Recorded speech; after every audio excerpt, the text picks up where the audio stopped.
Okay, Jake, let's start with you. I want you to tell me about your early life in Birmingham, Alabama. Well, my early life in Birmingham, I went to Parker High School and back in the 40s. And my early life in baseball was playing ball with Slossfield, Sipico. And I got all my influence came from Piper Davis and Ed Steele and Mr. Bolden. Used to be the manager of Sipico. So he got me started in baseball. At Parker High School, they let me took all my subjects in the morning. And when I got out of school, before I got out of school, we went to, we played baseball. The principal told me, he said, well, I'm going to give you all your subjects in the morning, and then we're going to let you out of school at 12, and then you go out to play baseball with Civico. So he had a lot of influence with Mr. Johnson over there at Parker. So I got out of school at 12, and most games that started at 3 o'clock. That was before they put lights out there. See, they didn't have lights out there at first in Civico ballpark. So finally they put the lights out there, and then we played night games out there. We had large crowds out there, big crowds.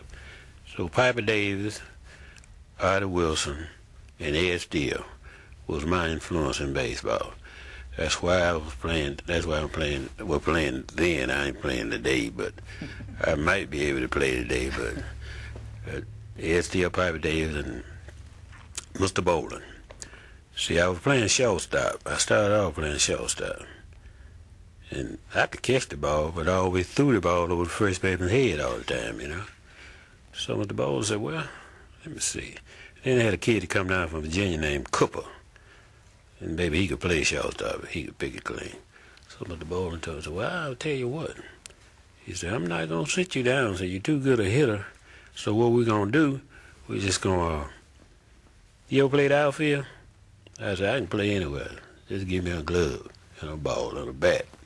So they put me in the outfield. And then that's when I started playing outfield. I know the first game we played Stockham. And the boy hit a line drive out there. And I came in to catch the ball. And the ball hit me on the knee. I kicked the ball clean in the right field corner out there. We lost that ball game. The first ball game we lost. Because Gip played second base for. He told me to come in. I didn't come in. So the only ball game we lost that year. Mm-hmm. Because that's the year the Civico sent us to the World Series. Oh, yeah, I remember that. Yeah, so, we're going to talk about that in a few minutes as far as the Negro World Series.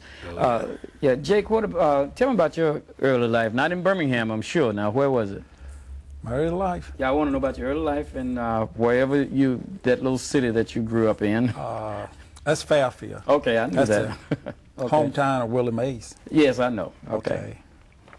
And I just want to know about your early life there in Fairfield.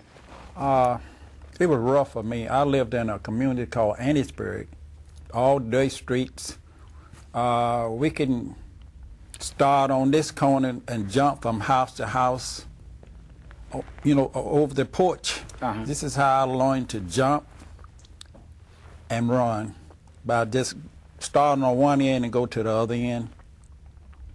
Later, after finishing Inglewood Elementary School, I attended Fairfield Industrial High. Once I started there, I didn't want to go to school. So actually, I quit school. My mom, my father, sisters, in fact, I had 12 sisters and brothers, 8 girls and five boys. I didn't want to go to school, so I dropped out of school for 2 years. Then something, you know, just came over me and said, I need to go back to school and finish. So that's what I did. I started back to school, and I did finish school, and I had offered to go to different colleges because of my speed. I was pretty fast. Even when the Dodgers signed me in 1957, they clocked me at 3.1 seconds going to first base. Are you bragging? I'm bragging. Okay, I just want to know. Okay. But that got me. So later, when I went back to school, that's when I got interested in sports. I didn't want to play any sports, but after that, I started playing baseball in the Pony League. Okay, who was your influence in baseball? Who influenced you the most your first influence? Mr. I can't even think his name. Clay Holmes. Cleve home. Oh, okay. That was also Willie Mays' manager, too, at one stage. Oh, really? Mm-hmm. I heard somewhere that Willie Mays' father was a better baseball player than he was. Have you ever heard that? I've heard it, but I wouldn't say it so. He couldn't hit like Willie. Okay. He couldn't throw like Willie, but he could feel like Willie. Okay. Well, and that was good because Willie was one of the best. Yeah, he was the best. Okay. Jesse, what was your favorite baseball memory? You know, in your life, what was your favorite memory in baseball?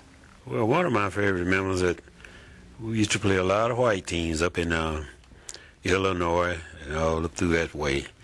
And we came, one night we were going to play this white team up there. And we walked in the ballpark. And all the white guys started, "Where y'all going, you little niggas? Y'all didn't know y'all ain't coming to play us." So we said, well. So Gip, he got kind of mad. He said, "Look," he said, "man, y'all ain't seen nobody play no baseball. So we going to put something on y'all tonight." So we messed around there and started taking infield and batting practice. We was hitting the ball all over the wall and everywhere. And them guys, they were standing up there just looking. I guess they were saying, well, these guys, they can play here. But see, we were small guys. You know, you got them guys, some of the white kids, their legs this big, you know. And big old dudes, big muscle dudes, you know. So Lil Joe said, he went to the man and said, "Give me that ball." So Jim said, "You want it?" Lil Joe said, "Yeah, I want it." So he gave it to him. Because if Joe asked for that ball, that meant he was ready. Mm-hmm. And Buddy, he could bring it too. Now, who is Joe? Boy, he live in New York now. His name was Albert Elliott. Oh, okay. But we used to call him Lil Joe. Okay. But he could bring that ball. So that night we got started, everything. We beat them so bad, I'm going to tell you what they did. They cut the lights out in the ballpark. Wouldn't let us take no shower, no nothing. We was just bumping in the walls and everything. You know, when you first cut the lights, you can't see nothing over until you get your eyes adjusted. Man, we beat them boys over. Joe struck out 19 of them. Wow. And they had this big old catcher. Every time he get up there, Joe told us, "I ain't going to throw you no curve ball. I ain't going to throw you nothing but fastball. So I'm all going to be right up under that belly." And Buddy, he brought it right up under there. He struck out 19 of them boys. When they cut them lights out, we couldn't get out. We couldn't take no shower, no nothing. We had to get on the bus, stinking, and you know, and everything, you know. But well, y'all had to be close to stand each other. Was jam-packed, full of people, you know. Yeah. And then we could hear him talking. "Them dudes could play some ball," you know. Well, they wasn't calling us dudes; they was calling us something else. But okay. But we still had beat them, you know. Mm-hmm. So we had to go down to the Undertaker to take a shower. Because we couldn't take no shower down there because they almost just ran us out of town. Really? Yeah. We beat them by 13 to nothing or something like that. Wow.